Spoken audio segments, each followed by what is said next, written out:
Bonjour et bienvenue sur Chess.me, on continue la série vidéo sur les bots. La dernière fois on a vu comment battre un 1200, aujourd'hui on va regarder comment battre un 1400 selon le système de bots de chess.com, donc avec Matteo. Ce sont des vidéos, évidemment les adversaires sont un peu faibles, mais qui sont destinés plutôt à des joueurs occasionnels en fait, désireux de progresser et d'entendre donc quelques conseils au passage. Donc c'est le but, c'est pédagogique. Et c'est ce qu'on va voir tout de suite donc avec Matteo 1400 et l'appli nous dit que Matteo n'aime pas trop être attaqué et que donc il va peut-être essayer d'échanger les dames et de nous avoir dans la finale. Donc ce qui m'intéresse aussi c'est de voir pour vous qui essayez de battre des bots ou jouer avec, ou même si vous n'avez pas encore pris un abonnement de chess.com et que vous vous demandez si ça vaut le coup ou pas, de voir si le style annoncé du joueur est respecté. Donc on y va tout de suite, je vais prendre les noirs. Donc je vais choisir cet adversaire, je vais prendre les noirs et je vais vous expliquer. Alors la tactique pour essayer de battre, ou l'approche, on va dire, la stratégie pour essayer de battre un joueur à 1400, c'est un peu la même que pour battre un joueur à 1200 ou même à 2300. C'est un, de bien comprendre quelle est la menace de l'adversaire, et évidemment la parer si possible, et deux, et bien trouver un coup sûr, donc vérifier son coup avant de le jouer. Donc ben, c'est parti, on y va tout de suite. On lui demande de jouer son coup. Il joue E4. E4 en E6, l'idée est de l'empêcher de s'avancer plus loin avec E5. Bon voilà, ça c'est en place. Lui pose deux pions au centre, ça c'est bien. On va essayer d'attaquer son centre. Pour l'instant, il nous menace rien de particulier. Donc on peut améliorer sa position et on attaque son pion. Il décide de défendre son pion. Il aurait pu le faire autrement, mais c'est un coup tout à fait correct. F3. Donc moi j'ai un problème parce que j'ai un pion en E7, un pion en D6 qui bloque mon fou. Donc je vais plutôt mettre le fou sur cette grande diagonale. Et je vais donc jouer G. Voilà. Ouverture Pirc. Alors, fou E3, on va commencer à s'intéresser quand même au plan de notre adversaire, parce que ça commence dès le début. Il est possible que son but soit de jouer Dame D2. Oh, pardon, je ne suis pas sur le bon écran.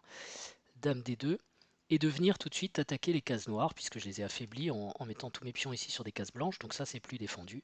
Et attaquer mon roc au cas où je jouerais fou G7 petit roc. Donc ça, c'est l'idée de fou E3, et du coup on voit que pour l'instant Matteo joue plutôt bien, parce que comme il a joué F3, ça m'empêche par exemple de chasser son fou avec cavalier G4. Donc pour l'instant Matteo joue correctement, moi je vais continuer à me développer quand même, parce qu'il faut bien que je mette mon fou sur une case active, je ne vais pas le laisser en F8, et il joue le coup C4 que j'attendais pas, j'attendais plutôt le dame D2 dont je parlais, cavalier C3, pour se développer. Là ça fait quand même beaucoup de coups de pion dans l'ouverture, moi j'ai déjà sorti 2 pièces, je vais peut-être même roquer maintenant.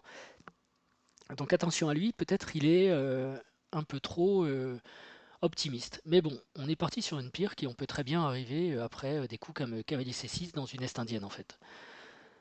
À moins que je puisse tirer avantage tout de suite de l'ordre de coup et trouver une anomalie dans ce qu'il a joué, par exemple en jouant C5 pour attaquer ici, parce que lui tout de suite ne menace toujours rien, et j'aurais des coups comme dame A5. Ça peut vraiment être une idée. Donc je comprends ce que veut faire mon adversaire, hein. Il veut jouer cavalier C3, et après peut-être reprendre son plan avec dame D2, ou plus simplement avec cavalier E2.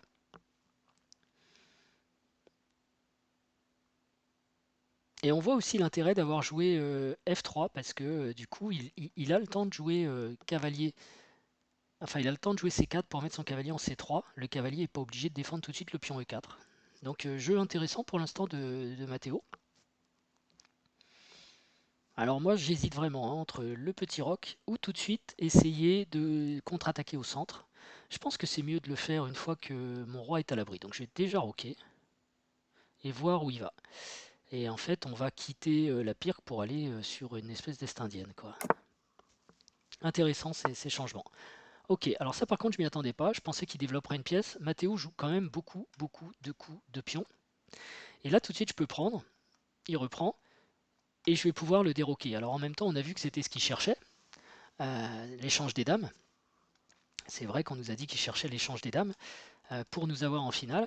Néanmoins, ça va le déroquer, donc il va avoir un retard de développement. Ce pion ici sera peut-être un petit peu faible. Je vais peut-être pouvoir l'attaquer directement ensuite avec cavalier. Oups, pardon. avec cavalier H5, parce que là, il menace toujours, enfin si, il menace quelque chose, il menace mon cavalier, donc il faut que je traite ce point. C'est pour ça que j'envisage de prendre, on reprend, échanger les dames, et ensuite jouer cavalier H5 pour attaquer ce pion. Cette fois, le pion F3 va le gêner pour défendre, il n'y aura qu'une seule défense, il me semble, c'est F4, ou alors fou en D4, mais fou en D4, ça me permettrait de me développer avec tempo, avec cavalier C6, et ensuite j'attaquerai une deuxième fois le pion, donc a priori je gagnerai le pion. Ça, ce serait bon pour moi. Donc c'est plutôt F4. Et je pourrais peut-être miner, hein, vraiment attaquer son centre avec F6 derrière, qui... à moins que je me prenne du G4. Il faut vraiment que je vois ça. Alors il faut vérifier ces calculs, parce que là on part sur une décision importante pour la suite de la partie. Échange des dames, roi prend D1, cavalier H5, attaque le pion, F4 le défend. Et si je joue F6 pour attaquer encore le pion, en fait le coup qui me fait peur c'est G4, qui attaquerait quand même mon cavalier. Et qu'est-ce qui se passe si je fais... Alors, je peux pas faire F prend E, G prend H5. Ah ouais. Donc mon cavalier serait pas très bien en H5.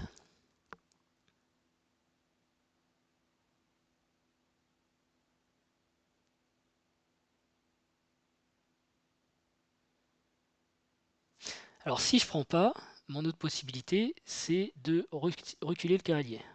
Franchement, je trouve ça dommage de ne pas le prendre. Alors, par contre, je peux faire pion prend, et cavalier recule. Il va pouvoir pousser aussi. Je ferai pion prend E6. Bon, je gagne un pion, mais c'est un pion... Ah non, j'ai un meilleur coup. Ok. Pion prend E5, échange des dames, échec, et cavalier D7. Attaque le pion. Et s'il joue E6, en fait, j'ignore son attaque, et je fais fou prend B2. Et je vais gagner la tour derrière, même s'il gagne une pièce. Donc ça c'est bien pour moi, il faut juste vérifier que ça marche avant de jouer le coup. Maintenant que j'ai décidé, je vérifie que ça marche parce que ça a l'air un peu forcé. Hein. Si pion prend, dame prend, cavalier D7. Alors il peut jouer F4 aussi. Sur F4, du coup j'ai pas F6. Parce que F6 ça boucherait mon cavalier. Ah, c'est embêtant de ne pas avoir F4 quand même. Enfin de rien avoir contre F4. C'est F6 que j'ai envie de jouer. C'est pas si évident que ça en fait. Hein.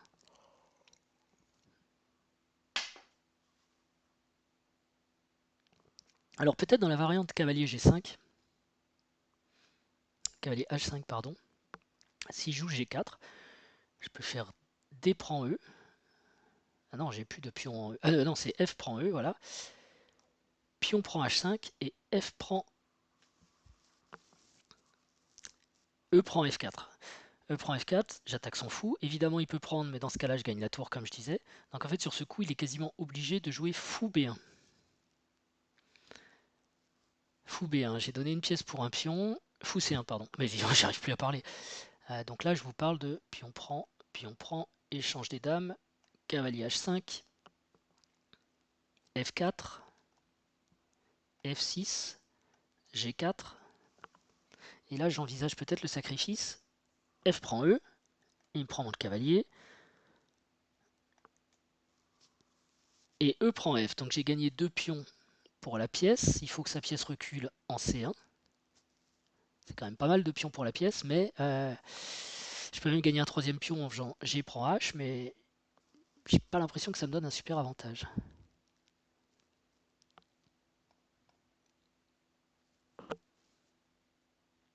Est-ce que j'ai des alternatives? Pion prend, cavalier D7. Je peux avoir aussi du C5 parfois pour casser cette chaîne là, sans passer par l'échange des dames. Donc cavalier D7 tout de suite. Mais c'est vraiment dommage de ne pas le déroquer.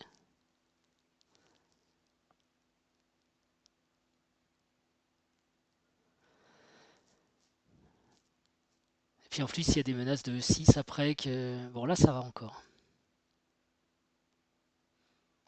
Cavalier D7. S'il joue ici, je joue pion prend, je pense que ça va. S'il joue, parce que je menace ce pion quand même, s'il joue F4, je dois pouvoir faire C5 pour essayer de tout casser. Ça doit m'aller aussi. J'ouvre, il a un petit retard de développement, donc je peux ouvrir les lignes vers son roi, en fait, c'est ça l'idée. Et donc le coup qui reste, c'est pion prend.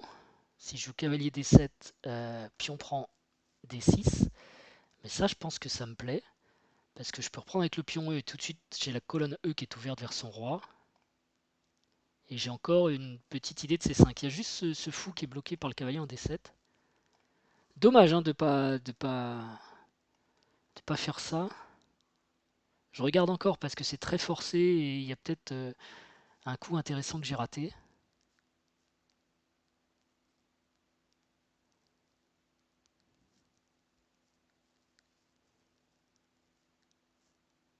Ah, il y a peut-être F6 quand même, hein. F6, si E6, je mets cavalier C5. Cavalier prend C5, pion prend C5 et je reprends le pion ici avec le fou. Donc j'ai une bonne variante cavalier D7 tout de suite et quand même cette variante d'échange des dames. Dame prend roi, prend cavalier D7. Je pense F4 malgré tout. F6. Alors il peut jouer fou D4, cavalier C6, fou... mais ça a l'air d'être bien pour moi. Et s'il joue E6, je joue cavalier C5. Et dur de défendre son pion E6 là. Bon allez, on y va, c'est parti. Ce sera donc la variante avec l'échange des dames qui est peut-être celle qu'il voulait. Alors après, là je le joue vite, mais rien n'empêche de vérifier un petit peu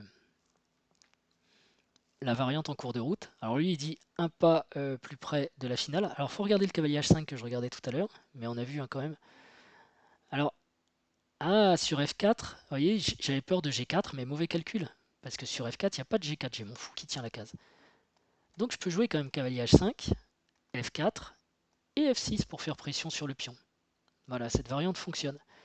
Et du coup, s'il me prend, je peux reprendre avec le fou. Ok, j'ai cassé ma structure, mais il y a un gros problème ici quand même à gérer.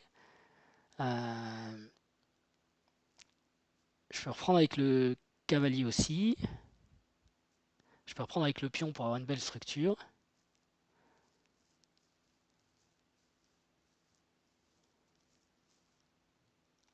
Et sinon, j'avais vu tout à l'heure, donc avec cavalier D7, c'était un peu plus compliqué. Ouais, c'était quand même plus compliqué de jouer F6. Ok, on y va. Donc je joue ça et j'attaque son pion. Il ne le défend pas. Alors pourquoi? Peut-être il a eu peur de F4. Ça peut arriver hein, que des joueurs à 1400 ne défendent pas, mais il faut quand même regarder s'il n'y a pas une menace. Il peut faire cavalier B5 attaquer ici, mais quand je vais prendre en E5, je défends ce pion. Ok. Donc là tout de suite, je ne vois pas de menace blanche précise qui me poserait un problème de survie. Alors, fou prend E5, cavalier B5 attaque aussi le pion, hein, donc il y a une double attaque, mais je peux jouer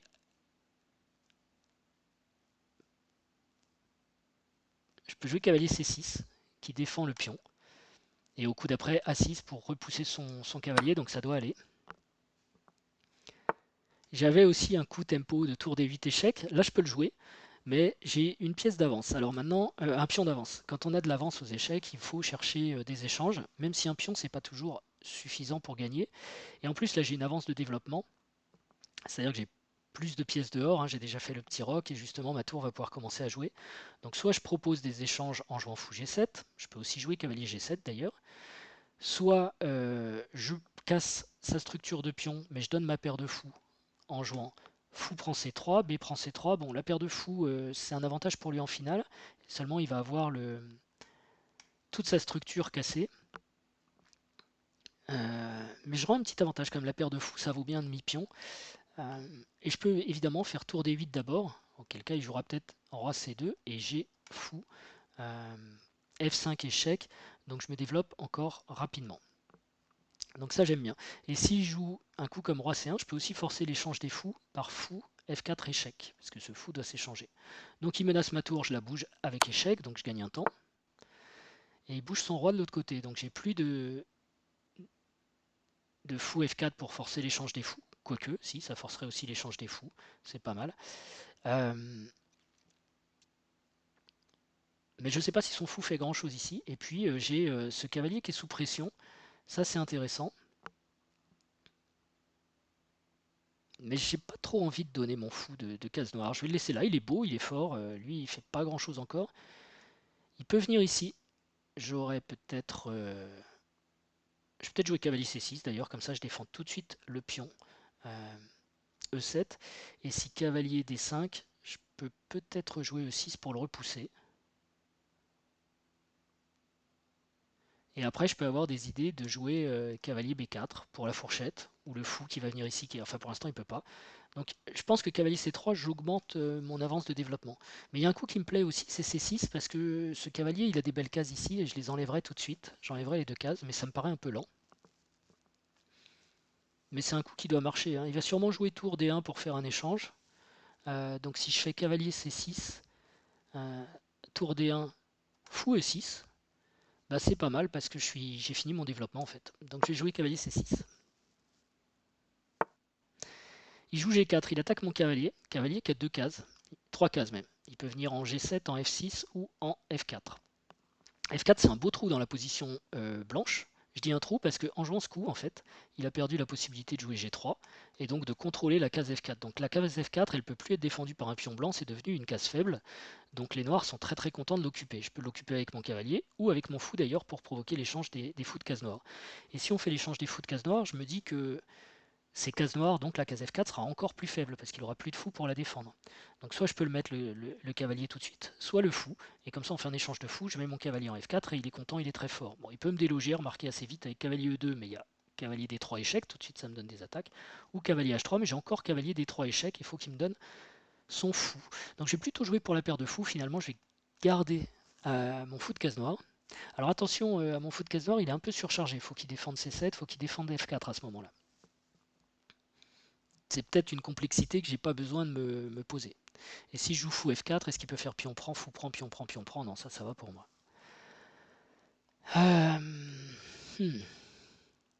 Cavalier F4 est quand même très tentant, parce que je menace quand même cavalier D3 qui gagne la paire de fous.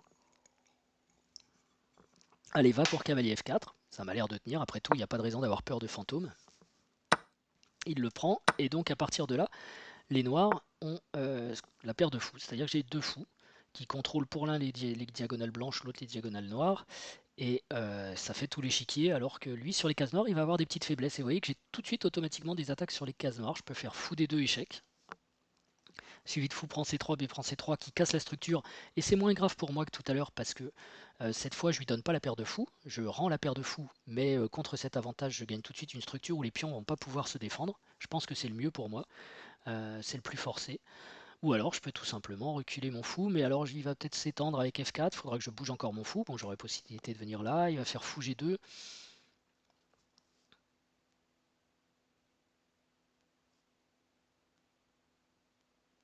Je pense que rendre tout de suite la paire de fous, mais pour casser, pour transformer en fait un avantage en un autre, quoi, plus durable, enfin aussi durable que la paire de fous sans doute, mais la position est ouverte, donc la paire de fous peut m'amener des fois des gains matériels aussi assez faciles en bloquant tout, mais là, franchement, comme j'ai un pion de plus, si en plus j'arrive à avoir une structure toute cassée chez les noirs, ça va être assez facile. Par exemple, je peux jouer B6, fou B7, cavalier A5, et déjà il a des problèmes pour défendre ça, quoi. Allez, on y va. Échec. Alors j'ai encore le choix, je suis pas obligé de le faire tout de suite, mais je vais le faire puisque j'en parle depuis tout à l'heure. Pas sûr du tout que ce soit les meilleurs coups, hein. Et donc ici, j'ai peur de F4, fou G2, avec des petites difficultés parce qu'il y a cette colonne, etc. Donc j'ai envie de jouer B6. Alors il pourrait sacrifier un pion pour améliorer sa structure, et à nouveau c'est moi qui aurai une structure faible, mais à la limite je le laisse prendre, je reprends et je joue sur la colonne C parce qu'il aura toujours un pion faible sur la colonne C. Donc B6 c'est pas mal. Il y a aussi fou E6, l'air de rien, parce qu'on met une pression sur C4. Et s'il le pousse, on peut avoir du tour D2 échec. D'ailleurs, tour D2, pénétration de la tour sur la deuxième rangée, c'est un coup à regarder tout de suite aussi. Mais à moi de décider si je préfère B6 et fou B7 ou fou A6 d'ailleurs. Avec l'inconvénient qui peut jouer quand même C5, mais C5 à la limite je le laisse échanger et je vais jouer contre le pion C, donc ça me va. Donc j'ai envie tout simplement de développer mon fou. Alors il va falloir que je fasse attention s'il y a des C5 et fou C4 avec du cavalier G5, donc s'il joue cavalier G5 ou s'il joue fou C4, je jouerai peut-être H6 pour éviter cavalier G5, parce que là il y aurait une pression ennuyeuse pardon, sur F7. Je veux finir mon développement. Allez. Ok, ça c'est un bon coup. Il joue un bon coup, je trouve. Il va se débarrasser d'une de ses faiblesses. Mais bon, je vais jouer fou B7 avec l'idée cavalier E5, attaquer ici. Donc je me développe, je continue mon idée de développement. Et je prends pas son pion en fait, je le laisse me le donner. D'ailleurs il le prend pas non plus. Alors maintenant j'ai la possibilité de jouer tour D2. Je rentre sur la deuxième rangée, donc pénétration dans le camp adverse, attaquer les petits pions un peu faibles et doubler les tours. Donc mais je pense qu'il va nous proposer tour D1 pour échanger toutes les tours. Et après, après ça j'aurais peut-être du cavalier quand même. E5. J'ai peut-être tout de suite cavalier E5 parce que ça menace cavalier prend. Oh non, ça menace pas.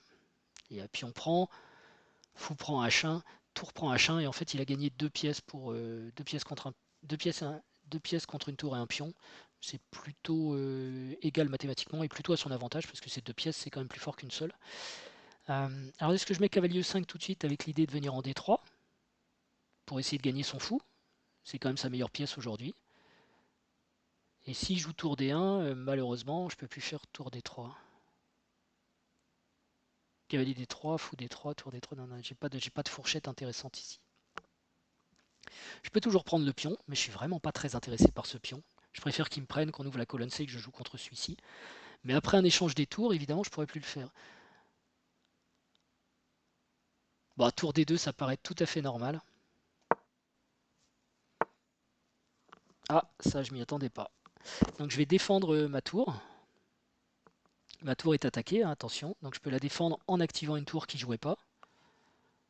Ce que je vais faire. Et là, on peut avoir un échange généralisé des tours. Ok. Il veut pas, il me laisse ici. Alors par contre, il me donne le pion A. Est-ce que c'est intéressant? Je pense oui, c'est un pion gratuit. Je pense que mettre sa tour en D1, c'était mieux pour provoquer des échanges. Là, je vois pas de menace violente. Je peux même jouer tour C2 aussi pour prendre ce pion. Je suis pas obligé d'aller prendre le pion A, parce que c'est un choix. Tour C2, il joue C4, peut-être pour éviter de le perdre. Dans ce cas-là, il enferme son fou, ça me va bien. Ou alors il joue tour C1, et là je prends. Mais à la limite, je l'ai aidé à améliorer sa tour. Je pense que je peux prendre le pion A sans risque, et ma menace à suivre, ça va être tour D2, pour doubler les tours sur la deuxième rangée. Donc on y va. Attention à ça quand même, avec cavalier G5, j'en ai parlé tout à l'heure, voyez. Et bah voilà, je me suis fait avoir. Parce que là, si je joue H6, il prend, cavalier prend F7, roi prend F7, fou prend C4 échec, le roi doit bouger et il prend la tour. Donc ça, très dangereux, donc il faut peut-être que je joue E6 pour l'éviter. Parce que du coup, il n'y a plus de cavalier prend E6, puis on prend E6, il n'y a pas d'échec quand il vient là. Mais j'ai pas le temps de jouer H6, absolument pas, ça marcherait pas. Je peux l'éviter avec cavalier E5, qui défendrait la case C4 et la case F7. S'il joue F4 pour repousser, à la limite, je peux prendre sa tour. Il y a quand même un coup sur cavalier prend F7. J'ai tour prend E2 échec, roi prend. Et roi prend. Et cette fois, c'est moi qui ai gagné deux pièces pour la tour. Ça me plaît bien.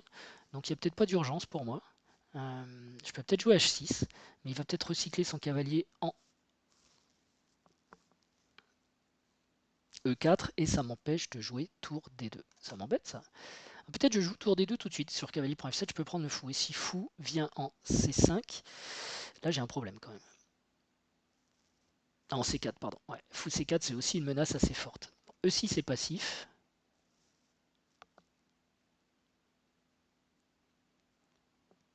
Est-ce que je joue H6 alors? Ouais, je vais jouer H6. Hein. Faut que son cavalier s'en aille. Bon, il va revenir en E4, je pense. Et du coup, je peux pas doubler mes tours sur la deuxième rangée. C'est bien joué de sa part. Mais je vais quand même essayer de l'embrouiller en jouant... Ma tour est mal placée ici, en fait. Hein. Alors, je peux peut-être attendre qu'il joue fou C4 aussi et répondre avec cavalier E5. Donc là, tout de suite, j'ai peut-être H6. Et s'il met cavalier E4, je joue tour C2. Voilà, on va essayer d'échanger des tours et puis ça va bien se passer. Allez, H6. Alors peut-être il prend. Il prend pas. Il joue fou C4. Ben oui, j'ai dit que c'était gênant fou C4. Pourquoi je le laissais jouer ça? Alors il faut vérifier, je sais. Ah non, j'ai dit que j'avais cavalier ici, mais oui, mais j'ai une tour qui est en prise. Je fais un peu n'importe quoi là. Là j'ai fait n'importe quoi, mais c'est bien, ça va relancer la partie. Donc contre un 1400, il faut pas se laisser aller. Donc qu'est-ce que je fais du coup pour m'en sortir? J'ai été un peu bébête là.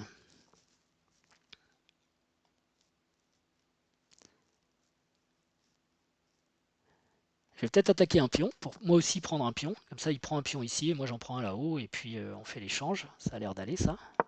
Donc j'enlève ma tour qui était menacée. Il va prendre avec échec, je monte. Mais attention, parce qu'il a derrière cavalier échec qui gagnerait ma qualité, enfin ma tour. Mais ça me gêne pas trop, parce que dans ce cas-là, je prends le fou, il prend la tour, et je prends le cavalier, j'ai pris 2 pièces pour la tour. Donc ça me va. Et quand je joue roi G7, du coup, il est presque obligé de le faire, parce que le fou est attaqué, mais le cavalier aussi. Ou alors il fait fou B3. Mais dans ce cas-là, je fais tour échec, et je m'en sors. Donc je pense que je vais faire ça. Ok, tac. Ok, donc ce qui s'est passé, c'est que j'ai maintenant 2 pièces pour une tour.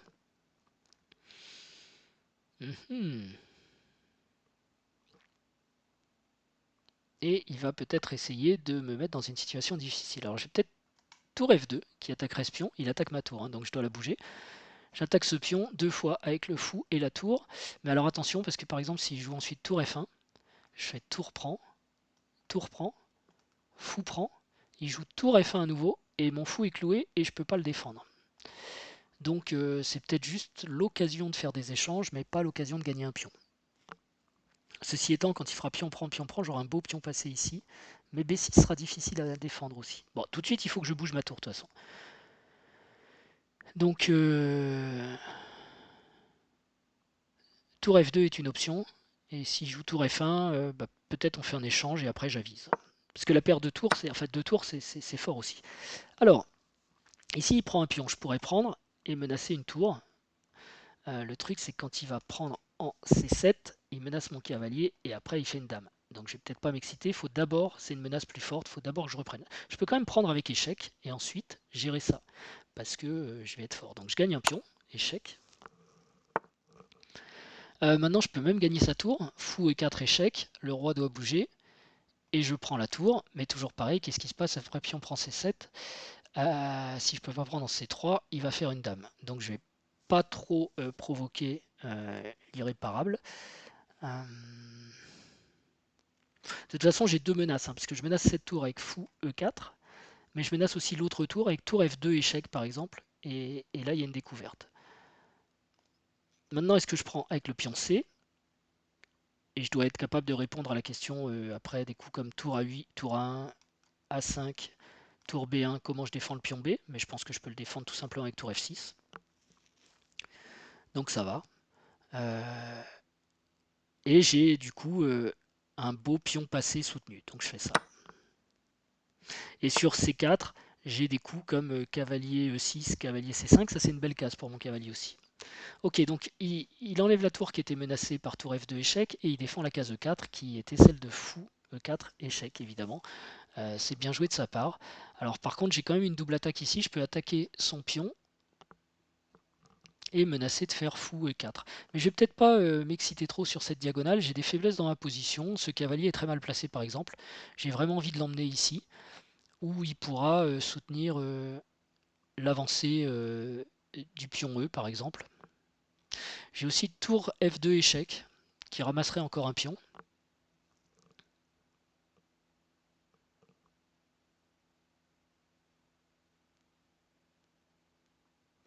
Est-ce que ça vaut le coup? J'ai combien de pions d'avance? J'ai quand même 2 pions d'avance plus...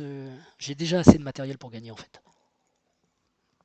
Donc plutôt de courir après le matériel, je vais replacer mes pièces qui sont mal placées. Donc le cavalier qui a vraiment envie de venir en C5. Ah oui, bien joué. J'avais dit que je pouvais défendre mon pion avec B, tour F6.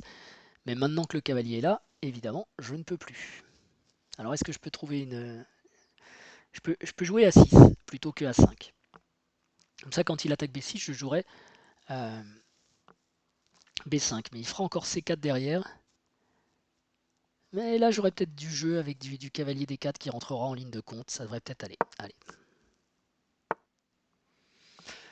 Qu'est-ce que ça menace ça? Peut-être ça menace de jouer tour E1 et de manger tout ce qui traîne sur cette colonne. D'où l'intérêt de mettre le cavalier en C5 et de jouer E6, parce que ce sera protégé par un cavalier, et le cavalier en E5 il est indélogeable. Et maintenant si tour B1, ben, j'ai tour F6 pour défendre. Donc je mets le cavalier ici. Ouf. Il décide de le sacrifier. Bon, il pouvait pas déloger. C'est pas un bon coup parce que ça donne une qualité, mais en même temps, avec mon cavalier comme ça, je pense qu'il avait peu d'espoir. Bon, je reprends. Ah là, attention, il n'a plus de tour B1 parce qu'il y a toujours ce fou et 4 échecs qui traînent. Hein. Je peux prendre maintenant le pion. Alors qu'est-ce qu'il menace? Toujours pareil, il menace de faire pion prend et d'essayer d'aller à dame. Mais j'ai tour échec, tour prend H2 et j'arrête ce pion en fait. Là maintenant c'est très facile évidemment avec une pièce pleine d'avance.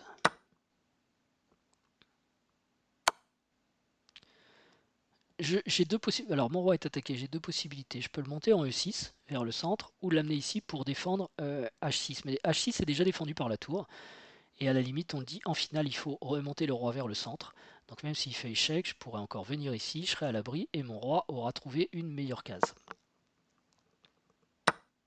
Ok, on reprend. Même si je suis pas obligé parce qu'il allait nulle part ce pion.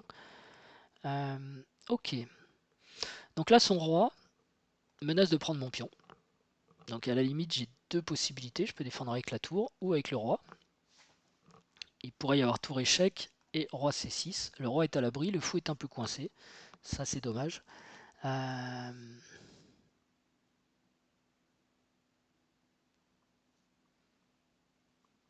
Et sur tour H5, il peut jouer tour G1 qui attaque. Bah, je vais défendre simplement. Ok.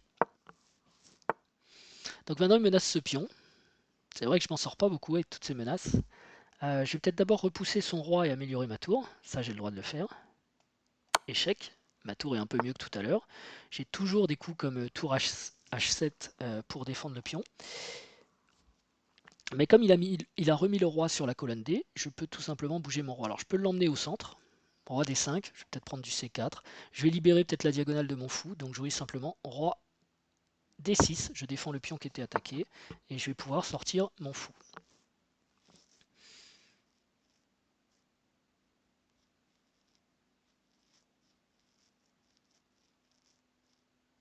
Donc ici, je peux développer le fou. Il a une belle case par ici. Je peux peut-être même faire avec C4 et fou E4 n'est pas possible tout de suite. Il peut venir attaquer ici. Non, il peut pas, parce que son roi est mal placé. Donc ok, allons-y, fou D5. Et il peut prendre parce qu'il y a échec. Mais si je monte mon roi, il peut plus prendre. Donc mon roi va monter, j'améliore mon roi. S'il prend, il y a fou échec qui gagne. Ah, je l'avais pas vu, ça c'est pas mal. Parce qu'évidemment, si je viens sur la colonne, il va prendre avec échec. Et si je monte, il va prendre mon fou. Et si je viens ici, dernière case 4, et ben il fait tour. Je regarde pas assez ces possibilités là, vous voyez, je suis pas vigilant. Et c'est un vrai problème quand on est gagnant de rester vigilant. En tout cas pour moi c'est un vrai problème. Donc je vais être obligé de rendre ce pion en fait, parce que je vois pas de petite tactique qui irait mieux.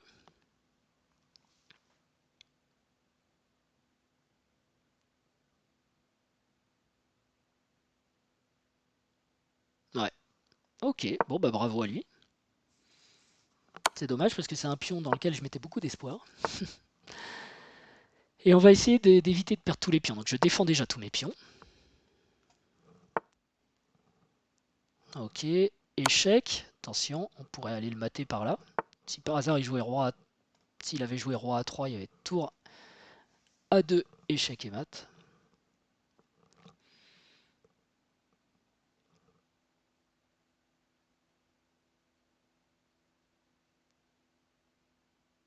Et on va continuer de lui réduire son espace vital peut-être.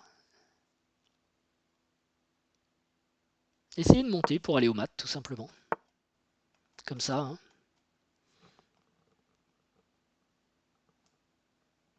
Le truc c'est que quand je viens ici, échec, roi D3, tour échec. et j'arrive pas vraiment à progresser. Je vais pousser mon pion. Ça, je peux cacher mon roi derrière et l'avancer encore.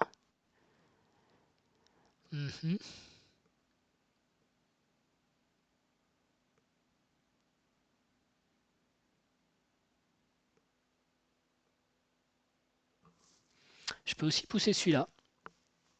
Parce que s'il fait tour échec, enfin tour G6 échec, on remonte et il peut pas venir en A6 parce que j'ai mon fou qui contrôle la case A6. Donc au coup d'après, on va dire à peu près quel que soit son coup, je peux jouer A4 et j'aurai fou B3 qui tiendra le pion. Avancer les pions passés quand même. Hein. Je défends mon fou.